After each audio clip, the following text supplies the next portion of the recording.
نحمده ونصلي ونسلم على رسوله الكريم اما بعد فاعوذ بالله من الشيطان الرجيم بسم الله الرحمن الرحيم ان الله وملائكته يصلون على النبي يا ايها الذين امنوا صلوا عليه وسلموا تسليما اللهم صل على سيدنا ومولانا محمد معدن الجود والكرم وآله الكرام وابنه الكريم وبارك وسلم صلاة وسلاما عليك يا رسول الله صلی اللہ تعالی علیہ وسلم۔ عزیزان ملت اسلامیہ، ہر مہینے میں یہ 2 محفلیں ہماری ہوتی ہیں جیسا کہ آپ حضرات جانتے ہیں، اور آج مہینے کی پہلی محفل میں یعنی نومبر مہینے کی پہلی محفل میں ہم اور آپ حاضر آئے ہیں۔ اللہ تبارک و تعالی ہماری اس محفل کو اپنی بارگاہ میں قبول فرمائے، اور جو کچھ بھی احکام و مسائل بیان کیے جائیں اس پر ہم سب کو عمل کرنے کی توفیق عطا فرمائے۔ بغیر کسی تاخیر کے ہم جو ہمارے پاس سوالات آئے ہیں ان کو شامل کرتے ہیں۔ ایک سوال یہ ہے کہ کچھ بوڑھی عورتیں ہوتی ہیں جو حجاب پہننا چھوڑ دیتی ہیں، تو حجاب عورت کو کس عمر تک پہننا ہوتا ہے، رہنمائی فرمائے۔ حجاب کا مطلب یہ ہوتا ہے پردہ، شریعت کے اعتبار سے یعنی جسم کا پردہ تو ہمیشہ ہے عورت کے لیے، چاہے وہ کتنی بھی بوڑھی ہو جائے اس کے جسم کو تو اسے چھپانا ہے، لیکن چہرے کے پردے کی جہاں تک بات آتی ہے تو عورت اگر اس عمر کو پہنچ گئی کہ اب وہ نکاح کے لائق نہیں رہی، یعنی اتنی زیادہ بوڑھی ہو گئی کہ اب نکاح کے قابل نہیں ہے، تو اس سے وہ چہرے کا پردہ ساقط ہو جاتا ہے، یعنی اب وہ چہرے کا پردہ نہ بھی کرے تو چلے گا، لیکن جسم کے دوسرے حصے کو، پورے جسم کو تو چھپانا ہی ہے، یعنی اس طرح کا کپڑا پہنے، اس طرح کا لباس پہنے کہ جس سے پورے جسم کا پردہ ہو جائے اور جسم کا ابھار ظاہر نہ ہو۔ یہ بوڑھی عورت کے لیے بھی یہ حکم ہے آخری عمر تک۔ پھر چہرے کے پردے کی جہاں تک بات ہے تو وہ چہرے کا پردہ جو ہوتا ہے وہ اس عمر میں ساقط ہو جاتا ہے جس عمر میں عورت نکاح کے قابل نہیں رہ جاتی، تو یہ بات ذہن میں رہے۔ آگے یہ سوال پوچھتے ہیں کہ غوث پاک کا ایک قول ہے کہ بے نمازی مسلمان کو مسلمان کے قبرستان میں دفنانا نہیں چاہیے، اگر یہ بات سچ ہے تو حضرت تو بے نمازی بے نمازی بھٹیاروں کے ہاتھ کا کھانا کھانا چاہیے یا نہیں؟ زیادہ تر بھٹیارے نماز نہیں پڑھتے ہیں، باورچی۔ اچھا، غوث پاک رضی اللہ تعالیٰ عنہ کا یہ ارشاد تو میری نگاہ سے نہیں گزرا، لیکن غوث پاک رضی اللہ تعالیٰ عنہ حنبلی تھے، یعنی امام احمد ابن حنبل رضی اللہ تعالیٰ عنہ کے مسلک کو فالو کرنے والے تھے۔ شروع میں آپ نے اس مسلک کو فالو کیا ہے، پھر آپ نے خود اپنا مذہب جو تھا اس پر عمل کرنا شروع کر دیا تھا، کیونکہ آپ خود مجتہد تھے۔ امام احمد ابن حنبل رضی اللہ تعالیٰ عنہ کا مسلک حضور غوث پاک رضی اللہ تعالیٰ عنہ کے زمانے میں ختم ہونے کے قریب پہنچ گیا تھا، اس کے فالوور بہت کم ہو گئے تھے۔ حنبلی مسلک کو فالو کرنے والے وہ امام احمد ابن حنبل کے مقلدین بہت ہی کم ہو گئے تھے، اور قریب تھا کہ یہ مسلک ہی ختم ہو جائے۔ تو اس میں یہ حکمت تھی کہ حضور غوث پاک رضی اللہ تعالیٰ عنہ نے اس مسلک کو اختیار فرمایا، اور امام احمد ابن حنبل رضی اللہ تعالیٰ عنہ کے مسلک کو فالو کرنے لگ گئے، اور حضور غوث پاک رضی اللہ تعالیٰ عنہ کے اس مسلک کو فالو کرنے کی وجہ سے وہ مسلک پھر سے زندہ ہو گیا۔ چاروں مسلک حق ہیں کہ نہیں؟ مسلک حنفی ہو یا مسلک مالکی ہو یا مسلک شافعی ہو یا مسلک حنبلی ہو، یہ چاروں مسلک اہل سنت و جماعت ہی کے مسلک ہیں، اور یہ چاروں کے چاروں حق ہیں، ان میں سے کسی ایک کی پیروی مسلمان پر لازم اور ضروری ہے۔ ہم مسلک حنفی کو فالو کرتے ہیں۔ اچھا، یہ دیکھیے حضور غوث پاک رضی اللہ تعالیٰ عنہ، ابھی آپ نے سماعت کیا کہ مسلک حنبلی کو فالو کرتے تھے۔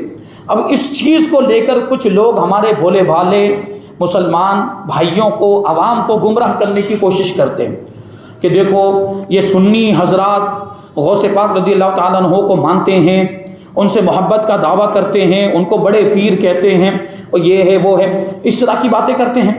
جبکہ غوث پاک رضی اللہ تعالیٰ عنہ تو نماز میں رفع یدین کرتے تھے، اب یہ سنی رفع یدین کیوں نہیں کرتے ہیں؟ اس طرح سے دھوکہ دینے کی کوشش کی جاتی ہے۔ رفع یدین سمجھیں نا آپ لوگوں، نماز میں بار بار ہاتھ اٹھاتے ہیں، وہ اہل حدیث جیسا کرتے ہیں۔ تو یہ جو ہے کہ لوگوں کو گمراہ کرنے کی کوشش کی جاتی ہے کہ سنی حضور غوث پاک سے محبت کرتے ہیں اور غوث پاک تو رفع یدین کرتے تھے، اور یہ سنی پھر رفع یدین کیوں نہیں کرتے؟ تو بھائی وہ بات مسلک کی ہے۔ حضور غوث پاک رضی اللہ تعالیٰ عنہ حنبلی تھے اور حنبلی مسلک میں رفع یدین ہے۔ آپ امام احمد ابن حنبل کو فالو کرتے تھے تو آپ کریں گے، اور ہم کس کو فالو کرتے ہیں؟ امام اعظم ابو حنیفہ رضی اللہ تعالیٰ عنہ کو۔ اور مسلک حنفی میں رفع یدین نہیں، یعنی ایک ہی مرتبہ ہے نماز میں، شروع میں پہلی مرتبہ تکبیر تحریمہ کے وقت، اور اس کے بعد پوری نماز میں کہیں پر بھی رفع یدین نہیں ہے۔ تو یہ مسلک کی بات ہے۔ مسلک کون سا؟ فقہی مسلک۔ جو 4 مسلک ہیں وہ فقہی مسلک ہیں، ورنہ یہ سب عقائد کے اعتبار سے تو ایک ہی ہیں۔ عقیدہ تو ہمارا بھی وہی ہے جو حضور غوث پاک کا تھا۔ تو یہ تو مسئلے کا فرق ہے۔ اب وہ گمراہ کرنے کی اس طرح سے کوشش کی جاتی ہے، تو ہم تو اپنے مسلک کو فالو کریں گے، کیونکہ ہم پر لازم ضروری ہے کہ ہم اپنے مسلک کو فالو کریں اور اسی کے مطابق اپنے ساری عبادتیں وغیرہ جو ہے اس کو انجام دیں، مسلک حنفی کے مطابق۔ تو اب یہاں مسلک کی بات ہی ہے۔ حضور غوث پاک رضی اللہ تعالیٰ عنہ کا یہ ارشاد میری نگاہ سے تو نہیں گزرا، لیکن امام احمد ابن حنبل رضی اللہ تعالیٰ عنہ کا یہ موقف تھا، یہ آپ کا مسلک ہے کہ اگر کوئی شخص جان بوجھ کر فرض نماز کو چھوڑ دیتا ہے، غور کریں گے آپ الفاظ پر، اگر کوئی شخص جان بوجھ کر فرض نماز کو، ایک تو جان بوجھ کر اور دوسری بات کیا ہے؟ فرض نماز کو، کوئی شخص جان بوجھ کر فرض نماز چھوڑ دیتا ہے تو وہ کافر ہو جائے گا۔ یہ کس کا مسلک ہے؟ امام احمد ابن حنبل کا مسلک ہے، اور حضور غوث پاک امام احمد ابن حنبل کو فالو کرنے والے ہیں۔ تو حضور غوث پاک کے نزدیک بھی یہ مسلک ہوا پھر کہ جو جان بوجھ کر فرض نماز کو چھوڑ دے گا وہ مسلمان ہی نہیں رہ جاتا۔ اب جو مسلمان ہی نہیں رہا اس کو مسلمانوں کی قبرستان میں دفن کیا جائے گا؟ نہیں کیا جائے گا۔ بہرحال اس کی کچھ تفصیل ہے کہ پہلے اس کو سمجھایا جائے گا، اس کو تاکید کی جائے گی، تلقین کی جائے گی کہ آپ نماز پڑھنا شروع کر دو، جو آپ نے چھوڑی ہے ان سے توبہ کر لو۔ وہ توبہ نہیں کرتا ہے تب اس کا یہ حکم ہوگا کہ اس کو اب کافر مانا جائے گا، اس پر کفر کا حکم لگایا جائے گا، اور اب اس کو مسلمانوں کے قبرستان میں دفن کرنے کی اجازت نہیں ہوگی، کیونکہ وہ ایمان والا ہے ہی نہیں۔ تو یہ جو بات ہے نا وہ مسلک حنبلی کے اعتبار سے ہے، اور مسلک حنفی کے اعتبار سے جان بوجھ کر فرض نماز چھوڑنے والا اگرچہ بہت بڑا گنہگار ہوتا ہے لیکن کافر نہیں ہوتا، ہمارے مسلک کے اعتبار سے۔ امام اعظم ابو حنیفہ نعمان بن ثابت رضی اللہ تعالیٰ عنہ کے مسلک کے اعتبار سے جان بوجھ کر اگر کوئی فرض نماز چھوڑ دیتا ہے بہت بڑا گنہگار ہے، بہت بڑا گنہگار ہے، اس کو اس کا عذاب ملے گا اور اس کی سزا بھگتنے کے لیے اس کو جہنم میں ڈالا جائے گا، لیکن وہ کافر نہیں ہوتا، مومن رہتا ہے، ایمان والا رہتا ہے۔ اس لیے ایسے شخص کو مسلمانوں کی قبرستان میں دفن کیا جائے گا، اس کو دفن کرنے کی اجازت۔ عام طور پر ہم لوگ دفن کرتے ہی تو ہیں، کتنے بے نمازی عام طور پر، اکثریت تو ہماری ایسی ہے جو بے نمازیوں کی ہیں، جیسے بھٹیاروں کی بات چل رہی ہے، تو یہ صرف بھٹیاروں کی تھوڑی خاصیت ہے، اکثر لوگوں کی یہ حالت ہے۔ صرف چند لوگ تو 5 وقت کی نمازیں پڑھتے ہیں، 10% لوگ ایسے ہوں گے پوری ہماری عوام میں سے جو 5 وقت کی نمازوں کی پابندی کرتے ہیں، ورنہ 90% لوگوں کا حال یہ ہے کہ صرف جمعہ کی۔ اچھا ان میں بھی کچھ لوگ ایسے ہیں جو جمعہ کی بھی نہیں پڑھتے ہیں، صرف عید کی پڑھیں گے۔ اچھا کچھ تو ایسے ہیں جو عید کی بھی نہیں پڑھتے، کتنے بدبخت ہیں، سوچیں آپ ان کا کیا انجام ہوگا۔ تو بہرحال ہمارے نزدیک جان بوجھ کر فرض نماز چھوڑنے والا کافر نہیں ہوتا ہے، بہت بڑا گنہگار ہے لیکن کافر نہیں، تو اس کو قبرستان میں دفن کرنے کی اجازت ہے۔ تو ایسا کوئی بھٹیارا ہے اگر جو نمازیں چھوڑتا ہے اور وہ حنفی، عام طور پر ہمارے ملک میں تو سارے حنفی ہی ہیں، حنفی ہے، سنی صحیح العقیدہ ہے، تو اس کا بنایا ہوا کھانا کھایا جا سکتا ہے، کوئی حرج نہیں ہے، ورنہ تو پھر آپ اپنے گھر کا کھانا بھی نہیں کھا پائیں گے۔ بات سمجھ میں آئی؟ گھر کی خواتین بھی تو نمازیں چھوڑتی ہیں، تو آپ اپنے گھر کا بھی کھانا نہیں کھا پائیں گے۔ یہ امام اعظم ابو حنیفہ رضی اللہ تعالیٰ عنہ کا ہم پر احسان ہے کہ انہوں نے یہ تعویل نکالی، اس میں سے حدیث پاک ہے، حالانکہ اللہ کے رسول صلی اللہ علیہ وسلم نے فرمایا کہ من ترک الصلاۃ یا من ترک المکتوبۃ او کما قال علیہ السلام متعمدا فلیتبوأ مقعدہ من النار، کہ جو شخص جان بوجھ کر فرض نماز چھوڑ دیتا ہے وہ اپنا ٹھکانہ جہنم میں بنائے۔ تو حضور نے تو فرمایا ہے، لیکن امام اعظم ابو حنیفہ نے اس میں تعویل کی ہے، اور زمانے کی غفلت کے اعتبار سے، زمانے کے لوگوں کی غفلت کے اعتبار سے یہ حکم دیا کہ وہ صحابہ کا زمانہ تھا، وہ صحابہ کا دور تھا کہ جب نماز چھوڑنے کا تصور ہی نہیں آتا تھا کسی کو، کوئی نماز چھوڑنے کے بارے میں سوچ بھی نہیں سکتا تھا، اور اس زمانے میں اگر کوئی نماز چھوڑتا تھا مطلب وہ منافق تھا۔ اس زمانے میں اگر کوئی نماز چھوڑے تو اس کا مطلب ہی یہ تھا کہ وہ منافق ہے، وہ کافر ہے۔ تو یہ اس زمانے کے اعتبار سے یہ فرمان تھا، لیکن بعد میں مسلمانوں نے بھی، اہل ایمان نے بھی نمازوں کو چھوڑنا شروع کر دیا، ایسی غفلت پیدا ہو گئی۔ ایمان ہے یعنی ضروریات دین کو مانتا ہے، اللہ کو بھی مانتا ہے، رسول اللہ کو بھی مانتا ہے، اور جو چیزیں ہیں ایمان کے لیے جن چیزوں کا ماننا ضروری ہے ان چیزوں کو مانتا ہے، سب وہ ایمان کے تقاضوں کو پورا کر رہا ہے، بس عبادت نہیں کر رہا ہے، نماز نہیں پڑھ رہا ہے، یہ ایک کوتاہی ہے، گناہ کا کام کر رہا ہے، لیکن گناہ کبیرہ کی وجہ سے آدمی دائرہ اسلام سے خارج نہیں ہوتا بلکہ مومن رہتا ہے۔ یہ امام اعظم ابو حنیفہ رضی اللہ تعالیٰ عنہ کا مسلک ہے۔ تو ان بھٹیاروں کے ہاتھ کا کھانا کھایا جا سکتا ہے۔ آگے ایک سوال پوچھتے ہیں کہ میں شوگر پیشنٹ ہوں، نہاتے وقت اکثر مجھے پیشاب ہو جاتی ہے، میں بچنے کی کوشش کرتا ہوں لیکن پھر بھی باتھ روم میں پیشاب ہو جاتی ہے، تو اس کا کیا حکم ہوگا، رہنمائی فرمائیں۔ دیکھیے یہ ان کے ذہن میں سوال اس لیے آیا ہوگا کہ غسل خانے میں پیشاب کرنے سے منع فرمایا گیا، بھائی جس کی جو جگہ ہے وہ چیز وہاں پر ہوگی کہ نہیں ہوگی۔ استنجا، پیشاب جو چھوٹا ہو یا بڑا استنجا ہو، یہ کہاں پر ہونا چاہیے؟ واش روم میں، واش روم بھی بولتے ہیں اس کو، ورنہ واش روم تو پورا اس کے جو بھی وہ احاطہ اس کے اوپر اس کا اطلاق ہوتا ہے، ٹوائلٹ میں ہونا چاہیے، بیت الخلاء میں ہونا چاہیے، اس کی وہ جگہ ہے۔ اب اس کو چھوڑ کر جو جگہ کسی دوسرے کام کے لیے بنائی گئی ہے، جیسے غسل خانہ ہے جس کو ہم لوگ باتھ روم بولتے ہیں عام طور پر، وہ نہانے کے لیے بنائی گئی ہے، تو وہاں پر پیشاب نہیں کرنا چاہیے، یہ مناسب نہیں ہے، صحیح طریقہ نہیں ہے۔ جو جگہ جس کام کے لیے بنائی گئی ہو اس کو اس میں استعمال کرنا چاہیے۔ اس کی ایک مثال میں آپ کو دوں، جیسے کہ تکیہ کس لیے ہوتا ہے؟ سر کے نیچے رکھنے کے لیے۔ اب اگر اس کو کوئی پاؤں کے نیچے رکھے تو لوگ اس پر ملامت کریں گے، اس کو برا بھلا بولیں گے کہ یہ کیا کام کرتا ہے، یہ تکیہ اس کے لیے تھوڑی ہے کہ تو اس کو پاؤں کے نیچے رکھے، تکیہ تو سر کے نیچے رکھنے کے لیے ہوتا ہے۔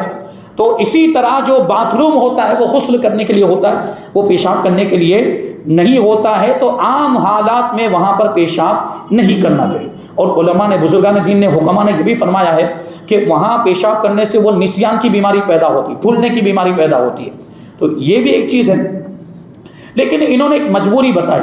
اب وہ جو شوگر کے جو پیشنٹ ہوتے ہیں نا، ڈائبٹیز جن کو ہوتا ہے، وہ پیشاب پر کنٹرول نہیں کر پاتے، ان کے ساتھ یہ معاملہ ہوتا ہے، اور اگر یہ کیفیت ہے کہ روکنے کے باوجود بھی وہ پیشاب نکل جاتا ہے، کنٹرول نہیں کر پاتے ہیں، تو پھر کوئی مسئلہ نہیں، وہ ان کی مجبوری ہے۔ اب اس صورت میں اجازت ہوگی، کوئی حرج نہیں، بلکہ بہتر یہ ہے کہ وہ پورے طور پر فارغ ہو لیں۔ اگر وہ استنجا خانے سے پیشاب کر کے آئے ہیں، بیت الخلاء سے پیشاب کر کے آئے، اور وہاں ان کو اطمینان ہو گیا تھا کہ اب پیشاب نہیں آئے گا، پھر بھی باتھ روم میں آنے کے بعد پیشاب آ گیا، پھر بھی باتھ روم میں آنے کے بعد پیشاب آ گیا، تو اب یہ ان کی مجبوری ہے، وہ فارغ ہو لیں، کیونکہ کیا ہوگا پھر غسل کے بیچ میں اگر یہ کیفیت پیدا ہوگی تو ابھی غسل تو ہو جائے گا، لیکن اس غسل سے وہ نماز نہیں پڑھ پائیں گے۔ اس غسل سے اگر پیشاب ہونے کے بعد اعضائے وضو کو انہوں نے نہیں دھویا، یعنی پیشاب ہو گیا، بیچ میں غسل کر رہے تھے، غسل کے درمیان پیشاب ہو گیا، تو غسل اب مکمل کر لیں گے تو غسل تو ہو گیا، یعنی ناپاک تھے تو پاک ہو جائیں گے، لیکن اس غسل سے نماز پڑھنے کی اجازت نہیں ہوگی۔ ہاں، پیشاب ہونے کے بعد اگر وضو کے اعضاء دھل لیے اس نے، یا پھر سے وضو کر لیا، تو اب اس غسل سے نماز پڑھی جا سکتی۔ اب وہ غسل سے نماز پڑھنا نہیں ہوگا، وہ اس وضو سے نماز پڑھنا ہوگا، تو یہ بات ذہن میں رکھیں گے۔ اب ایک ہمارے دوسرے بھائی ہیں، انہوں نے یہ سوال بھیجا ہے کہ سورج گرہن ہونا، یہ چاند گرہن ہونا، کیا اس سے حاملہ عورت کو کوئی خطرہ ہوتا ہے؟ پریگننٹ عورت کو کوئی خطرہ ہوتا ہے؟ عوام میں مشہور ہے کہ چھری نہ چلانا، گھر سے باہر نہ نکلنا، اس طرح کی کئی باتیں، شریعت اس کے بارے میں کیا کہتی ہے، رہنمائی فرمائیں۔ دیکھیے سورج گرہن اور چاند گرہن یہ اللہ کی نشانیوں میں سے ہے، اللہ کی قدرت کی نشانیوں میں سے ہے، اور اس میں ان لوگوں کے لیے عبرت ہے جو سورج کی پوجا کرتے ہیں یا جو چاند کی پوجا کرتے ہیں۔ تو ان کا کیسا خدا ہے کہ اس پہ بھی گرہن لگ جاتا ہے؟ اللہ تبارک و تعالیٰ کی یہ قدرت ہے کہ چاند پر بھی گرہن لگا دیا اور سورج پر بھی گرہن لگا دیا تاکہ ان کی پوجا کرنے والوں کو سبق حاصل ہو کہ ہم کیسی چیز کو خدا مان رہے ہیں کہ جس کی روشنی ختم ہو جاتی ہے، جس پر گرہن لگ جاتا ہے۔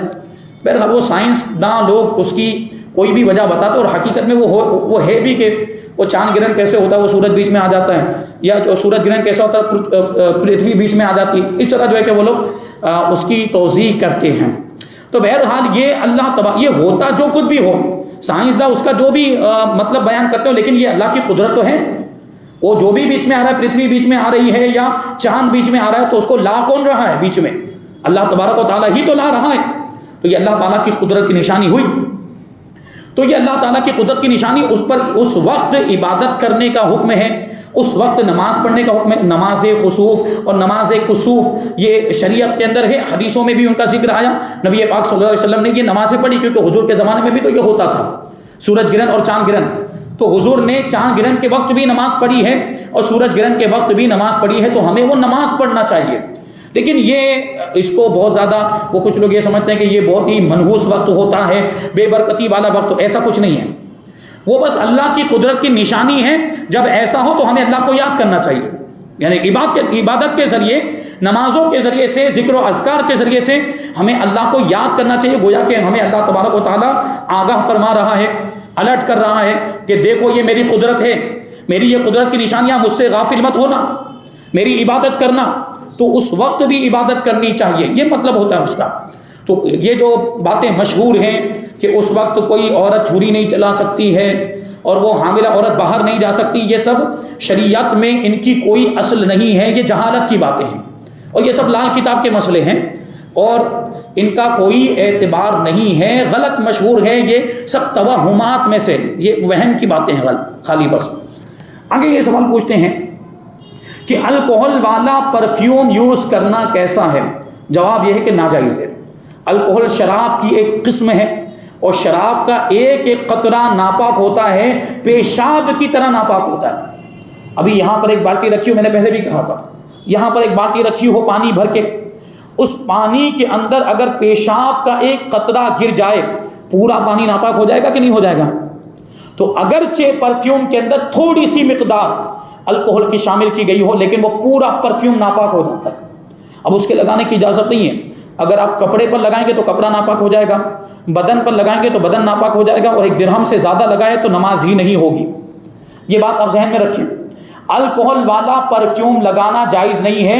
ہندوستان کے علماء اور مفتیان کرام کا یہی فتویٰ ہے، اور میں پہلے بھی عرض کر چکا ہوں کہ ہم ہندوستان میں رہتے ہیں تو ہمیں ہندوستان کے علماء کو فالو کرنا ہے، ہندوستان کے مفتیان کرام کو فالو کرنا ہے۔ اب پڑوسی ملک کے مفتیان کرام کیا کہتے ہیں اس سے ہمیں مطلب ہونا چاہیے، اگرچہ سنی علماء ہیں، لیکن میں نے پہلے بھی عرض کیا تھا کہ ملک بدلنے کی وجہ سے بہت سے مسئلے بدل جاتے ہیں، جگہ بدلنے کی وجہ سے بہت سے مسئلے بدل جاتے ہیں، تو وہاں کچھ اور حکم ہوگا، وہاں کے علماء نے جائز بھی کہا ہے لیکن ہمارے علماء نے ناجائز کہا، ہمارے علماء نے، ہندوستان کے مفتیان کرام نے ناجائز کہا ہے، کیونکہ ہمارے پاس عطر موجود ہے تو پرفیوم لگانے کی ضرورت ہے، یا پھر ایسا ہے کہ خوشبو نہیں لگائیں گے تو مر جائیں گے، خوشبو نہیں لگائیں گے تو سخت دشواری کا سامنا ہو جائے گا۔ خوشبو لگانا نبی پاک صلی اللہ علیہ وسلم کی سنت ہے، جیسا کہ جمعہ میں آپ نے سماعت کیا، یہ حضور کی سنت ہے، سنت پر عمل کرو تو ثواب ہے، لیکن عمل نہ کرو تو کوئی گناہ بھی نہیں ہے، اچھی بات ہے، بہت بہتر ہے، بہت اچھی چیز ہے خوشبو لگانا۔ لیکن جب ہمارے پاس خوشبو کے لیے عطر موجود ہے جس میں الکوہل نہیں ہوتا ہے تو کیا پرفیوم لگانا ضروری ہوگا؟ پرفیوم لگانے کی اجازت نہیں ہے ہمارے یہاں پر ہندوستان میں۔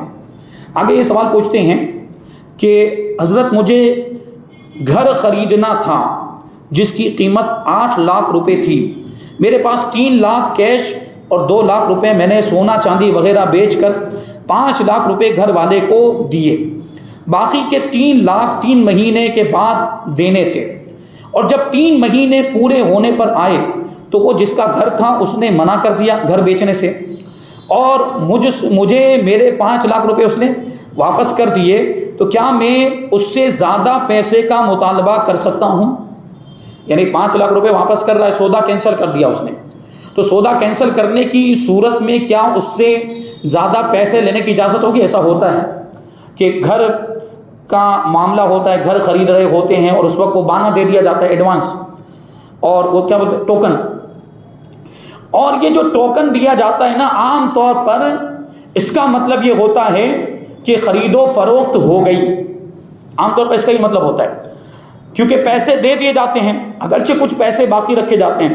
شریعت میں اگر کچھ پیسے باقی رکھیں لیکن دونوں نے ایجاب و قبول کر لیا، یعنی بیچنے والے نے یہ کہہ دیا کہ میں نے بیچا اور خریدنے والے نے کہا کہ ہاں میں نے خریدا، میں نے قبول کیا، تو خرید و فروخت مکمل ہو گئی، وہ بیع مکمل ہو جاتی۔ اب اگرچہ پیسے پورے دیے ہوں یا نہ دیے ہوں، بھائی کبھی تو پورے پیسے باقی رکھے جاتے ہیں، ہوتا ہے نا، وہ اناج لینے کے لیے جاتے ہیں کرانے کی دکان پر، مہینے کا حساب کتاب چلتا ہے، ہوتا ہے یہ کہ مہینے کا حساب، روزانہ 1 کلو چاول لے کر آ رہے ہیں، روزانہ تھوڑا آٹا لے کر آ رہے ہیں، روزانہ تھوڑا سا چاول لے کر آ رہے ہیں، اور وہ اپنے کھاتے میں لکھتا جاتا ہے۔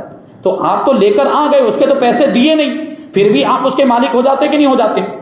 اور اس کو کھانے پینے کی اجازت ہوتی ہے، مطلب خرید و فروخت مکمل ہو جاتی ہے۔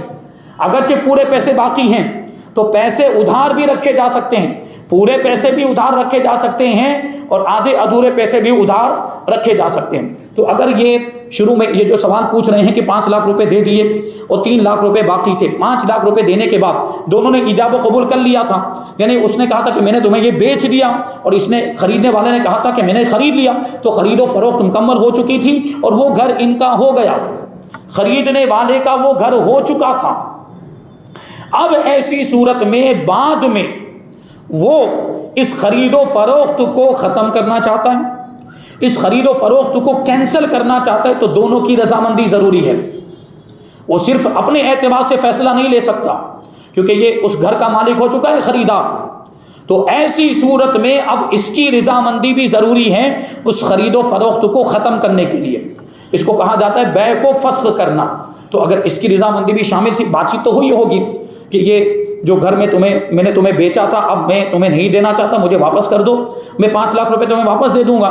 تو اگر یہ راضی ہو گیا تو وہ خرید و فروخت ختم ہو گئی، جس کو اخالہ کہا جاتا ہے شریعت کی اصطلاح میں، یعنی اپنے قول کے ذریعے سے، بات چیت کے ذریعے سے بیع کو، خرید و فروخت کے معاملے کو ختم کر دینا۔ یہ شریعت میں دونوں کی رضامندی ہو تو جائز ہے، اور اخالہ جو ہوتا ہے وہ ثمن اول پر ہی ہوتا ہے۔ ثمن اول کا کیا مطلب ہوا کہ جو قیمت پہلے طے ہوئی تھی اسی پر یہ اخالہ ہوگا، یعنی اتنی ہی رقم لوٹانی پڑے گی۔ اگر پوری رقم دیتی تھی تو پوری رقم لوٹانی پڑے گی، یا آدھی دی تھی یا جتنا بھی حصہ اس نے دیا تھا ثمن کا اتنا ہی لوٹانا پڑے گا، اس پر زیادہ کا مطالبہ نہیں کیا جا سکتا۔ اگر اس پر زیادہ کا مطالبہ کرے گا تو وہ بیاج ہو جائے گا، کیونکہ 5 لاکھ روپے دیے تو 5 لاکھ کا ہی حقدار ہے، 5 لاکھ کا ہی مستحق ہے۔ تو ایسی صورت میں اب وہ 5 لاکھ ہی لے سکتا ہے، 5 لاکھ سے زیادہ لے گا تو جتنے بھی زیادہ لے گا وہ کیا ہوگا؟ بیاج ہوگا، اس کی اجازت نہیں ہے شریعت کے اعتبار سے۔ ہاں اگر وہ اپنی خوشی سے، پہلے سے کوئی شرط نہیں لگی، اپنی رضامندی سے کچھ زیادہ دے دیتا ہے، آپ رکھو، یا کوئی اور تحفہ دے دیتا ہے، موبائل دے دیا یا کچھ دے دیا، اپنی رضامندی سے، اس نے مطالبہ نہیں کیا، مطالبہ کرنے کی اجازت نہیں ہے، اس نے کوئی مطالبہ نہیں کیا اور پہلے سے کوئی شرط بھی نہیں لگی تھی کہ آپ بیع ختم کرو گے تو اتنے زیادہ دینے پڑیں گے، ایسی کوئی شرط بھی نہیں لگی تھی۔ جب معاملہ ختم ہو گیا تب اس نے اپنی مرضی سے کچھ زیادہ دے دیا یا کوئی دوسرا تحفہ دے دیا، موبائل وغیرہ، تو اس کے لینے کی اجازت ہے، وہ پھر سود اور بیاج میں نہیں آئے گا۔ کچھ لوگ جو ہے کہ یہ ایسے موقع پر یہ بات کہتے ہوئے نظر آتے ہیں کہ وہ ہمارا پیسہ اتنے دنوں تک ان کے پاس پھنسا رہا، اگر ہمارے پاس ہوتا ہم دوسری جگہ پہ لگاتے کوئی کاروبار میں تو ہمیں اتنا نفع ہو جاتا، اتنا فائدہ ہو جاتا۔ تو یہ عذر شریعت کی نظر میں قابل قبول نہیں ہے۔ اب کوئی جان بوجھ کر ایسا کرتا ہے، کبھی تو لوگوں کی مجبوریاں ہوتی، جان بوجھ کر کوئی ایسا کرتا ہے، یعنی وہ خرید و فروخت کے معاملے کو کینسل کرتا ہے جان بوجھ کر، اس کو اس کی حاجت نہیں، ضرورت نہیں، پھر بھی ایسا کر رہا ہے تو وہ گنہگار ہوگا، اس کا ظالموں میں شمار ہوگا، یہ الگ بات ہے۔ لیکن یہاں پھر بھی وہ زیادہ پیسے لینے کی اجازت نہیں ہوگی۔ یہ الگ بات ہے کہ اگر اسلامی حکومت ہو تو وہ مقدمہ لے کر جائے گا قاضی شرع کے پاس، پھر قاضی شرع جو اپنے اعتبار سے فیصلہ کرے گا، تو وہ اسلامی حکومت کی بات ہے۔ اگر اسلامی حکومت ہو تب یہ جو ہے کہ وہ چارہ جوئی، وہ کارروائی جو ہے کہ کروائی جا سکتی ہے شرعی عدالت میں جانے کے بعد۔ لیکن وہ قاضی شرع کا کام ہے اور وہاں اس کے لیے اسلامی حکومت ہونا بھی ضروری ہے۔ البتہ اگر یہاں حکومت کے اعتبار سے کوئی ایسا قانون ہو اس معاملے میں جو شریعت سے ٹکراتا نہ ہو، یہ بات بھی ذہن میں رکھیں گے، کیونکہ حکومت کے بہت سارے ایسے قوانین ہیں جو شریعت سے ٹکراتے ہیں۔ اب جیسے کہ یہی جرمانے والی بات ہے، یہ زیادہ پیسہ لینے کی بات ہے، تو یہ ایک طرح سے جرمانہ ہو جاتا ہے اور ایک طرح سے یہ ہو جاتا ہے سود اور بیاج، دونوں چیزوں کی اجازت نہیں ہے شریعت میں۔ اب آپ کورٹ میں بھی گئے اور وہاں سے بھی یہی فیصلہ کیا گیا تو بات تو وہی ہو گئی، پھر کورٹ نے یہ کہا کہ یہ 50,000 روپے زیادہ دینے پڑیں گے، تو وہ پھر آپ کو وہی حکم آپ پر وہ جو ہے کہ شریعت کا جو حکم ہے وہ لاگو ہوگا کہ وہ زیادہ رقم لینے کی اجازت نہیں ہوگی۔ آگے یہ سوال پوچھتے ہیں کہ کیا کسی عام آدمی کا نکاح عالمہ سے ہو سکتا ہے، جیسے کہ اس کے چہرے پر داڑھی شریف ہو، اسلامی لباس بھی پہنتا ہو اور نمازوں کا پابند بھی ہو، تو وہ عالمہ سے نکاح کر سکتا ہے یا نہیں؟ بھائی عالمہ سے نکاح کرنے کے لیے جواب یہ ہے کہ عالمہ سے نکاح کرنے کے لیے سامنے والے کا عالم ہونا کوئی ضروری نہیں ہے، سنی صحیح العقیدہ ہونا چاہیے، اور وہ حقوق تو جو عالمہ بیوی ہے یا غیر عالمہ بیوی ہے، حقوق تو دونوں کے ادا کرنے ہیں، نان و نفقہ، خرچہ، جسمانی حقوق سب تو وہ ادا کرنے ہی ہے اس کو۔ تو یہ شخص اگر بہتر یہ ہے کہ عالمہ عالم سے نکاح کرے، بہتر ہے یہ عالمہ عالم سے نکاح، تاکہ دونوں مل کر ایک ساتھ میں دین کا کام کر سکیں۔ عالم بھی عالم اس لیے بنا ہوتا ہے کہ وہ دین کی خدمت انجام دے گا، عالمہ بھی عالمہ اس لیے بنتی ہے کہ وہ بھی دین کا کام کرے گی۔ اب وہ عالم سے اگر نکاح کر لیتی ہے، عالم سے اگر شادی کر لیتی ہے تو اس کام میں اور آسانی آ جائے گی، اور جو ہے بڑے پیمانے پر دونوں مل کر دین کا کام کر پائیں گے۔ تو بہتر یہ ہے کہ وہ عالم سے ہی نکاح کرے۔ لیکن اگر کسی غیر عالم سنی صحیح العقیدہ نمازی لڑکے سے بھی اگر وہ نکاح کرتی ہے اور جس کی جانب سے ایسا کوئی اندیشہ نہیں کہ مجھے دین کا کام کرنے سے روکے گا، یا جو ہے کہ کیونکہ اس طرح کے بھی معاملات ہوتے ہیں۔ ہم نے ایک جگہ سنا ایک عالمہ لڑکی وہ پڑھ رہی تھی، عالمہ کورس کر رہی تھی، اور اس کا رشتہ ہو گیا، اس کی جو ہے شادی ہو گئی۔ اب وہ لڑکا کتنا بدبخت ہوگا کہ اس لڑکی کو پردہ کرنے سے روکتا ہے، اس کو برقع پہننے سے روکتا ہے۔ تو ایسی جگہ پر بھی شادی کرنے کی اجازت نہیں ہوگی۔ پہلے سے آپ چھان بین کریں اچھی طرح سے، اور شرائط لگا دیں آپ اپنی طرف سے کہ ہماری لڑکی جو ہے وہ عالمہ ہے، اور اس کو عالمہ کی حیثیت سے رکھنا پڑے گا آپ کو۔ وہ دین کا کام کرے گی، وہ بیانات کرنے کے لیے بھی جائے گی، وہ مدرسہ بھی پڑھائے گی، وہ پردہ بھی کرے گی، شریعت کی پابندی کرے گی، آپ اس کو روک نہیں سکتے۔ یہ آپ کو پہلے سے شرائط لگانے پڑیں گے، کیونکہ ایسا ہو رہا ہے آج کل۔ کیونکہ وہ ان کو لوگوں کو ابھی اس کو فیشن والی پسند تھی، تو پھر عالمہ سے شادی کیوں کی پسند؟ جا کر کسی بے پردہ بے حیا عورت سے شادی کر لیتا، جس کے ادھر ادھر چکر ہوتے ہیں، اس سے کر لیتا۔ عالمہ سے شادی ہوئی تو اس کو اللہ کا شکر ادا کرنا چاہیے کہ دین کی پابند ہے، دین کا علم رکھتی ہے، اور یہ اس طرح کے بدبختی والے کام کرتے ہیں لوگ، تو اس کو وہ جو ہے پردہ کرنے سے روکتا تھا کہ تو برقع مت پہن، تو میرے ساتھ ایسے ہی چل بغیر برقع کے، اس کو بائک پہ لے کے زبردستی۔ اب وہ کتنی پریشان ہوگی بیچاری بچی۔ تو اس پر غور کرنے کی ضرورت ہے۔ یعنی عالمہ غیر عالم سے بھی شادی کر سکتی، لیکن یہ دیکھنا چاہیے کہ وہ مجھے نیک کاموں سے روکے گا تو نہیں، دین کی خدمت سے روکے گا تو نہیں۔ اگر آپ کو لگتا ہے یا آپ نے شرائط رکھ دی، جیسے کہ یہاں بات وہی ہے کہ جو لڑکا ہے وہ نیک نمازی ہے اور داڑھی بھی رکھی ہوئی ہے، شریعت کا پابند ہے، تو اس سے نکاح ہو سکتا ہے، کوئی مسئلہ نہیں ہے۔ آگے یہ سوال پوچھتے ہیں کہ میں نے اپنے کچھ سنی بھائیوں کو وہابی کے ریسٹورنٹ میں دیکھا لاجپور میں، انہوں نے اسلامی لباس بھی پہنا ہوا تھا، برکاتی ٹوپی بھی تھی اور داڑھی بھی رکھی ہوئی تھی۔ اب ان کے بارے میں اچھا گمان کرتے ہوئے میں نے یہ سوچ لیا کہ یہ لوگ ویجیٹیبل کھانا کھانے آئے ہوں گے، سبزی کھانے کے لیے آئے ہوں گے۔ لیکن ظاہر سی بات ہے کہ اتنی دور کوئی دال چاول کھانے کے لیے آئے گا یا سبزی کھانے کے لیے آئے گا؟ تو میرا ان کے بارے میں یہ اچھا گمان کرنا کیسا ہے؟ کیا یہ صحیح ہے؟ تو سب سے پہلے تو آپ جانیں کہ وہابیوں کے ریسٹورنٹ میں کھانا کھانے جانے کی اجازت نہیں ہے، سبزی کھانے کے لیے بھی نہیں جانا چاہیے۔ آپ ان کو کیوں فائدہ پہنچا رہے ہیں؟ آپ ان کو آپ ان کے یہاں جا رہے ہیں، اس سے ان کا کاروبار چلے گا۔ اگر آپ سبزی بھی کھائیں تو سبزی میں بھی آپ کو کیا معلوم کہ وہ گوشت والا چمچ اٹھا کے اس میں ڈال دیا ہو؟ تو ان کا ذبیحہ، اگر کوئی وہابی ایسا ہے جس کا عقیدہ حد کفر تک پہنچ چکا ہے، اگر کسی ایسے وہابی نے جو عقیدے کا کافر ہے جانور ذبح کیا تو وہ جانور حلال ہی نہیں ہوگا، اس کا کھانا ہی جائز نہیں ہے۔ تو آپ کو کیا پتا کہ کون سے وہابی نے وہاں ذبح کیا ہے؟ تو وہابیوں کے ریسٹورنٹ میں، وہابیوں کے ہوٹل میں کھانا کھانے جانے کی اجازت ہی نہیں، اگرچہ سبزی کھانے کے لیے جائیں۔ اگرچہ سبزی کھانے کے لیے جائیں، وہ قابل ملامت ہے، اگرچہ ٹوپی پہنی ہوئی ہے برقع کی، اگرچہ داڑھی رکھی ہوئی ہو، غلط کام کرے، جو بھی غلط کام کرے، پھر چاہے اس کا لباس کیسا بھی ہو، چاہے برقع کی ٹوپی پہنی ہو یا داڑھی رکھی ہو، جو غلط کرتا ہے وہ غلط ہے، ہم اس کو غلط بولیں گے۔ اب اس کے تعلق سے اچھا گمان کرنے کی کوئی ضرورت ہی نہیں ہے، تو یہ اچھا گمان کرنا خود غلط ہو گیا۔ تو بہرحال ہو سکتا ہے کوئی دوسری وجہ ہو، اب وہ اتنا بھی اچھا گمان نہیں ہو سکتا اس معاملے میں۔ جب ہم کو پتا ہے کہ یہ وہابی کا ہوٹل ہے، کہ وہابی کا ریسٹورنٹ ہے، تو وہاں گیا کیوں ہے وہ آدمی؟ اور داڑھی ہے، برقع کی ٹوپی، مطلب جانکار ہے، وہابی سنی تو جانتا ہے، ان کے عقائد کے بارے میں جانتا ہے، پھر بھی کیوں گیا ہے وہ؟ تو قابل مذمت ہے وہ۔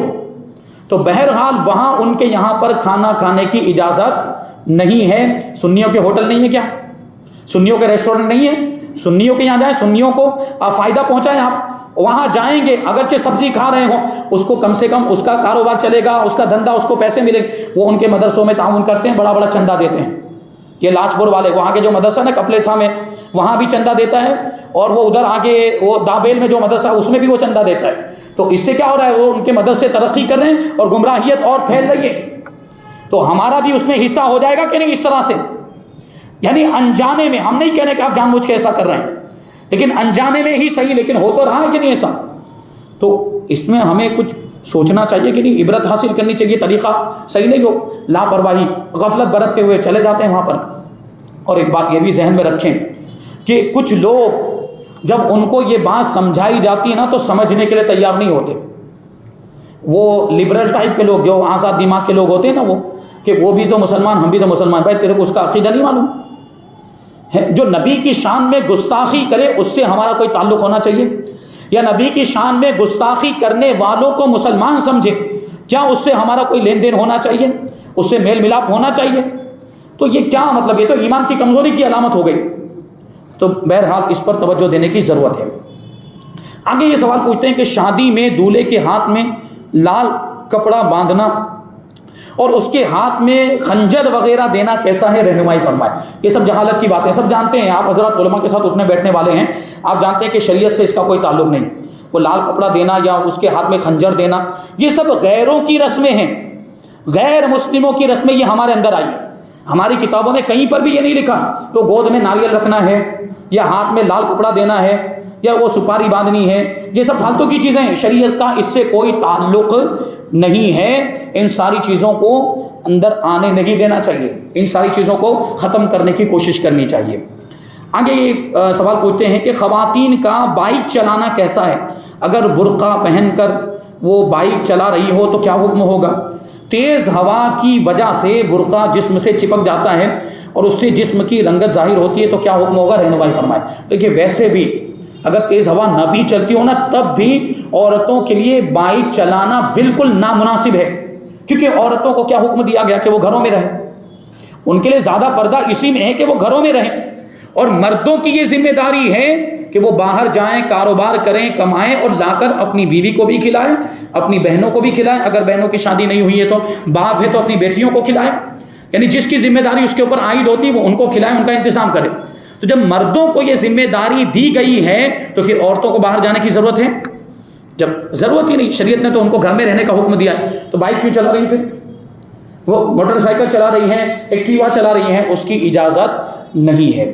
ہاں اگر کوئی بہت سخت ضرورت پڑ گئی ہے، کوئی بہت بڑی حاجت پیش آ گئی، تو پہلے وہ حاجت بیان کرے کہ کون سی ضرورت ہے، کون سی حاجت، کیونکہ چھوٹی سے بھی کام کو ضرورت کہہ دیا جاتا ہے، چھوٹے سے بھی کام کو حاجت کہہ دیا جاتا ہے، تو ایسی صورت میں اجازت نہیں ہوگی۔ بڑے فتنے والا زمانہ ہے، خواتین باہر نکلتی ہیں، ان کے ساتھ کیا کیا معاملات ہوتے ہیں آپ کو نہیں پتا، آپ آئے دن دیکھتے رہتے ہیں۔ وہ بائک لے کر جائیں گے، کالج اسکول میں جانے والی بچیوں کے ساتھ آج کل کیا ہو رہا ہے، کالج اسکول میں جانے والی ماں باپ تو بھیج دیتے ہیں، یہاں سے گئی وہ بائک لے کر چلی گئی، ایکٹیوا لے کر چلی گئی، اب وہاں اس سے کس سے مل رہی ہے، کس سے ملاقات کر رہی ہے۔ ابھی ایک واقعہ سنا ہوں آپ کو، ایک مسجد کے مؤذن کی بیٹی ہے، نام نہیں لوں گا، ایک مسجد کے بانگی صاحب کی بیٹی ہے اور کالج میں پڑھتی ہے، یہ سوسیو سرکل کے پاس کوئی کالج ہے، وہاں پہ وہ کالج میں پڑھتی ہیں۔ اب وہ کچھ نوجوان ہیں ہمارے سنی مسلمان، انہوں نے اس لڑکی کو دیکھا کہ وہ برقع پہن کے روزانہ ایک لڑکے کے ساتھ آتی ہے بائک پر بیٹھ کر، اور وہ اس کو وہاں چھوڑتا ہے ایک مخصوص جگہ پر، پھر وہاں سے وہ رکشہ کر کے جاتی ہے، اور وہ لڑکا تھا غیر مسلم، وہ لڑکا کیا تھا؟ غیر مسلم۔ اب انہوں نے کئی دن تک یہ ماجرا دیکھا ہوگا کہ یہ لڑکی اس کے ساتھ بیٹھ کر آ رہی یہاں اتر رہی ہے. تو ایک دن ان لوگوں نے پکڑ کے پوچھا وہ برقع پہن رہی, برقع پہنا ہوا ہے, تو اس سے تو یہ پتا ہے کہ ہماری بچی ہے وہ. تو انہوں نے اس بچی سے پوچھا کہ یہ ہندو لڑکے کے ساتھ کیوں گھومتی ہے؟ تو کہتی میرا دوست ہے. وہ کیا کہتی ہیں؟ میرا دوست ہے, میرا کالج کا فرینڈ ہے. یہ اس طرح کے معاملات ہوتے ہیں اور اس طرح کے جواب دیے جاتے ہیں. پھر اور ان لوگوں کا ہم پر الزام لگانے کے لو جہاد چلاتے, لو جہاد چلاتے ہیں. حقیقت میں لو کرانتی تو وہ چلا رہے ہیں. ہماری بچیوں کو مرتد بنایا جا رہا ہے, ہماری بچیوں کو ایمان سے پھیرا جا رہا ہے. اور وہ پھر کیا ہوتا ہے آپ جانتے ہیں کہ کسی کو قتل کر دیا, کسی پر ظلم کیا جا رہا ہے, کسی کی زندگی اجیرن بنا کر رکھ دی گئی ہے. یہ آئے دن کے واقعات ہمیں دیکھنے کو ملتے ہیں. تو یہ اس طرح سے ہو رہا ہے. ہمیں اپنی بچیوں پر توجہ دینے کی ضرورت ہے. تو بہرحال بائک چلانا یہ بھی فتنے سے خالی نہیں ہے. وہ بائک چلائیں گی, باہر جائیں گے تو کچھ نہ کچھ اس طرح کا معاملہ ہوگا. تو جب تک کوئی بہت زیادہ ضرورت نہ ہو, کوئی بہت بڑی حاجت نہ ہو, اور گھر میں کوئی مرد ہی نہیں ہے, ورنہ مرد جائے گا پھر عورت کیوں جائے گی؟ مرد کو بھیجا جائے گا. جب مرد ہے تو مرد کو بھیجا جائے گا, پھر عورت کو جانے کی کیا ضرورت ہے؟ گھر میں کوئی مرد ہے ہی نہیں اور اس کو ایسی ضرورت پیش آ گئی ہے کہ اب اس کو جانا ہی پڑے گا, تو وہ بائک لے. پھر وہ بائک بھی کیوں, وہ پیدل جائے, پیدل جائے گی وہ. تو عام حالات میں بائک چلانے کی اجازت نہیں ہے, کیونکہ عورت کے لیے پردہ ہے. اور پھر جو انہوں نے لکھا ہے کہ وہ ظاہر سی بات ہے بائک چلانے والی خواتین پردے کی کہاں پابندی کرتی ہیں, وہ تو ویسی بے حیا ہوتی ہیں. لیکن اگر کوئی برقعے والی خاتون بھی ہیں جو بائک چلا رہی ہے یا ایکٹیوا وغیرہ چلا رہی ہیں, تو ان کے ساتھ اس طرح کے معاملات ہو سکتے ہیں کہ وہ جسم کا ابھار ظاہر ہوتا ہے. پھر وہ برقع پہننے کا کوئی مطلب ہی نہیں رہ جاتا. اللہ کے رسول صلی اللہ علیہ وسلم نے ارشاد فرمایا کہ آخری زمانے میں کچھ عورتیں ایسی ہوں گی جو کپڑا پہننے کے باوجود ننگی ہوں گی. تو یہ ایسی عورتوں کے بارے میں ہی فرمایا گیا ہے کہ کپڑا پہننے کے باوجود بھی ان کے جسم کا ابھار ظاہر ہوگا. تو کیا مطلب اس پردے کا جو حقیقت میں پردہ ہے ہی نہیں. تو بہرحال بچنا ہی بہتر ہے. جب ضرورت ہو, بہت بڑی کوئی حاجت ہو, تو پھر جانے کی اجازت ہوگی, لیکن عام حالات میں اس کی اجازت نہیں ہے. آگے یہ سوال پوچھتے ہیں کہ واٹس ایپ پر جو لوگ گانے والے اسٹیٹس رکھتے ہیں ان کو روکنے کا کوئی طریقہ ہو تو ارشاد فرمائیں. ابھی کوئی گناہ ہمیں ڈھیٹ ہو جائے, گناہوں کے کام میں بے حیا بے شرم ہو جائے, تو ہم اس کو کیسے روکیں گے؟ پھر اگر ایک مرتبہ کہنے سے وہ سمجھ جاتا تو اس کو نہیں پتا کہ گانا برا ہے, تو لگاتا ہی کیوں وہ؟ اگر اتنی سمجھداری ہوتی تو وہ اسٹیٹس لگاتا ہی کیوں؟ مطلب کیا ہے کہ بے حیائی ٹھیک ہو گیا. پھر آپ اپنے اعتبار سے اگر آپ کو لگتا ہے کہ وہ آپ کی بات کو سنے گا, آپ کی بات کو مانے گا, تو آپ ایک مرتبہ اس کو بول دیجئے کہ بھئی یہ گانے والا اسٹیٹس لگانا جائز نہیں, آپ مت لگاؤ. اگر سدھر جاتا ہے تو ٹھیک ہے, نہیں سدھرتا ہے تو آپ کی ذمہ داری پوری ہو گئی, آپ کی ذمہ داری پوری ہو گئی. اب آپ کا کوئی مواخذہ نہیں, آپ کی کوئی پکڑ. وہ ویسے بھی مواخذہ تو اس کا ہوگا جو ذمہ دار ہوتا ہے. جیسے باپ اپنی اولاد کا ذمہ دار ہوتا ہے, اولاد اگر گناہ کا کام کرتی ہے تو باپ کی پکڑ ہوگی. استاد اپنے شاگردوں کے تعلق سے ذمہ دار ہوتا ہے, اور شوہر اپنی بیوی کے تعلق سے ذمہ دار ہوتا ہے کہ بیوی اگر کوئی غلط کام کر رہی ہے تو اس سے پوچھا جائے گا, شوہر سے پوچھا جائے گا. تو اس طرح سے جو کہ سمجھا دیا جائے, اگر سمجھ جاتا ہے تو اچھی بات ہے, ورنہ پھر کیا ہوتا ہے کہ آپ زیادہ بولیں گے تو پھر وہ آپ پر بھڑکے گا, برا بھلا بولے گا. اس طرح کے لوگ بے حیا تو ہوتے ہی ہیں, شریعت کے خلاف کام تو کر ہی رہے پہلے سے, تو تیرا کام کر, ایسا بولیں گے وہ. پھر وہ میں ایسا سنا ہم نے کہ عوام میں سے اگر کوئی اس طرح کا کام کرتا ہے, علماء تو کرتے ہی ہیں, اور علماء کی تو یہ ذمہ داری ہے, ان کا یہ فریضہ ہے, منصبی فریضہ ہے بھلائی کا حکم دینا اور برائی سے روکنا. لیکن عوام میں سے اگر کوئی اس طرح کا کام کرتا ہے کہ اپنے دوستوں کو سمجھائے گا, اپنے دوستوں کو کہے گا یہ مت کرو, وہ مت کرو, یہ غلط ہے, یہ گناہ ہے, تو لوگ اس سے دور بھاگنے لگتے ہیں پھر کہ یہ تو ہمیں اس طرح کی باتیں. تو کیا دین کی باتیں آپ کو نہیں سننی؟ کیا دین کی باتیں آپ کے لیے نہیں ہیں؟ کیا مخصوص لوگوں کے لیے ہیں؟ اور پھر اس کو چڑھانے لگتے ہیں کہ یہ تو حضرت ہو گیا ہے, یہ تو مفتی صاحب ہو گیا ہے, یہ تو عالم صاحب ہو گیا, یہ تو مولانا ہو گیا ہے. ہوتا ہے کہ نہیں ہوتا ایسا؟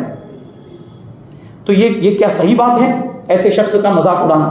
بہرحال تو وہ ان کا یہ طریقہ انتہائی غلط طریقہ ہے, اور اگر شریعت کا مذاق اڑانے کی نیت سے بولیں گے تو ایمان سے بھی ہاتھ دھو بیٹھیں گے.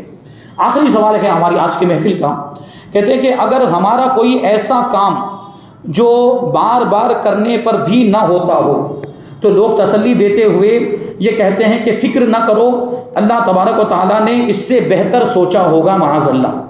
تو یہ لفظ سوچنا اللہ تبارک و تعالیٰ کے لیے استعمال کرنا کیسا ہے؟ سوچنا, غور و فکر کرنا. اللہ تبارک و تعالیٰ کو سوچنے کی حاجت نہیں. اللہ تبارک و تعالیٰ کو غور و فکر کرنے کی حاجت نہیں ہے، اللہ تعالیٰ اس سے پاک ہے، غور و فکر کرنے سے اور سوچنے سے پاک ہے، لہٰذا یہ لفظ اللہ کی شان میں استعمال کرنا کفر ہے۔ آدمی سوچتا ہے یہ کیا، اس میں یہ لفظ سوچنا بولنے میں اتنی کیا بڑی بات ہو گئی، لیکن جب اس کی گہرائی میں جائیں، جب علماء سے پوچھے تب پتہ چلے گا نا۔ آپ اللہ تبارک و تعالیٰ کے بارے میں موٹی موٹی باتیں تو جانتے ہیں، لیکن یہ اس طرح کی گہرائی والی باتیں آپ کو نہیں پتہ ہوتی۔ یہ کب پتہ چلے گی؟ جب آپ علماء کی بارگاہ میں آئیں گے، اٹھیں گے، بیٹھیں گے، تب پتہ چلے گا۔ اللہ تبارک و تعالیٰ سوچنے اور غور و فکر کرنے سے پاک ہے، کیونکہ اس کا تعلق دماغ سے ہوتا ہے، دل سے ہوتا ہے۔ اللہ کا دل بھی نہیں، اللہ کا دماغ بھی نہیں، وہ جسم اور جسمانیات سے پاک ہے، اس کا کوئی جسم نہیں ہے، اور جسم سے تعلق رکھنے والی چیزوں سے بھی وہ پاک ہے۔ تو یہ وہ بات ثابت کرنا ہو گیا نا اللہ کے لیے۔ تو اس لیے اگر کسی نے یہ بول دیا ہے تو اس پر تجدید ایمان بھی لازم، یعنی پھر سے کلمہ پڑھے۔ نکاح والا ہے تو پھر سے نکاح کرے، مرید ہو گیا تھا تو پھر سے مرید بنے، توبہ کرے، استغفار کرے، رو رو کر اللہ تبارک و تعالیٰ کی بارگاہ میں گڑ گڑا کر معافی مانگے۔ تو آج جو ہمارے پاس سوالات آئے تھے الحمدللہ وہ مکمل ہوئے۔ اللہ تبارک و تعالیٰ کی بارگاہ میں دعا ہے کہ جو کچھ بھی بیان ہو اس پر ہم سب کو عمل کرنے کی توفیق عطا فرمائے، شریعت کے مطابق زندگی گزارنے کی توفیق عطا فرمائے، ہمیں ایمان کی سلامتی عطا فرمائے اور ایمان پر ہی ہم سب کا خاتمہ فرمائے۔ وما علینا الا البلاغ۔